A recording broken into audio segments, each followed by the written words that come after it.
All right, I am going to be heading up this section. All right. Where do we get morality? If a national law required you to exterminate all blonde-haired people, would that law be moral or immoral? I'll say immoral.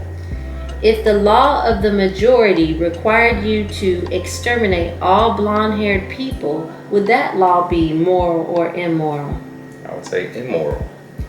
If international law required you to exterminate all blonde-haired people, would that law be moral or immoral? Immoral.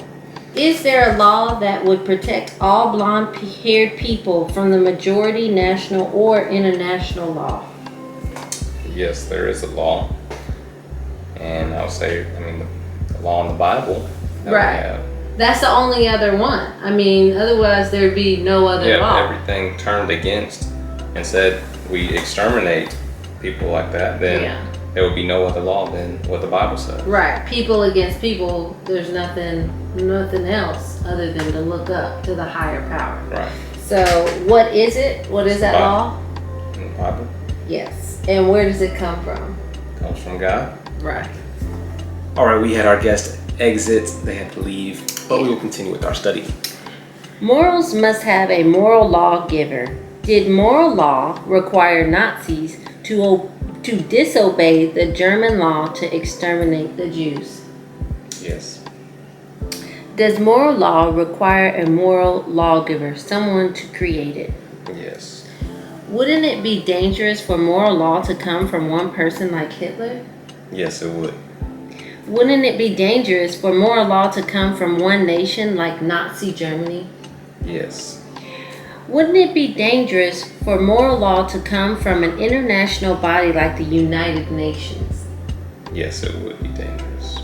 When Nazi leaders were convicted of violating moral law and sentenced to death, did they violate German law? They were following German law. Yes, they were following it.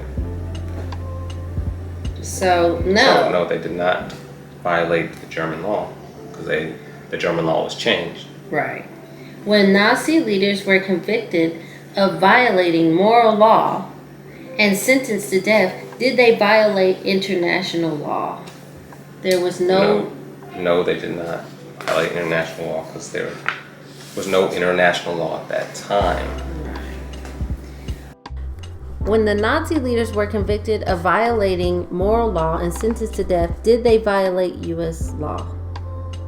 No, because they were not under U.S. law.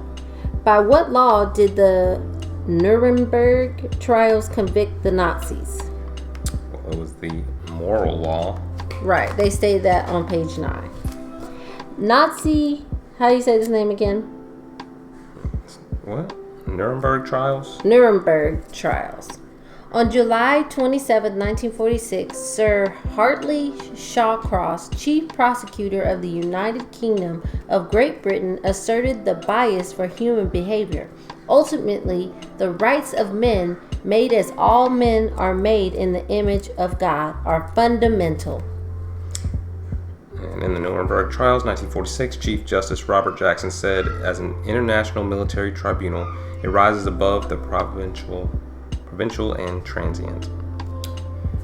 Summary questions. If God did not exist, would objective, universally accepted, unchanging moral values exist? No. Do you believe objective moral values exist, universal, accepted, unchanging? Yes, because you know it's wrong to kill. Everybody knows it's wrong to kill somebody. Universally accepted. Everybody knows it's wrong to take something. Yes, we all know that. Everybody knows it's wrong to smack somebody. Yeah, and I would say that's our conscience. Right. Therefore, would you agree that God could exist? Yes.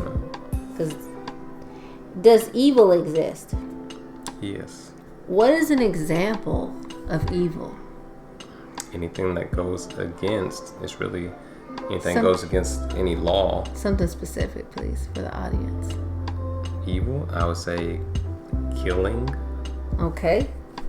What standard law would you use to define evil? What standard law? Well, of course, the Bible, because that's what we said. If there was no law, I mean, this was the first basic law. Yeah, that would be the standard. Right. Because those laws can change. Right. And that's what's scary about, I'm sorry, I gotta say this, but that's what's kind of scary about the world today, is because basically, if they're saying the Bible isn't the standard, there's no really standard, and everybody's right, then that means there's no wrong. And we know that there is wrong. Everyone knows that there's wrong.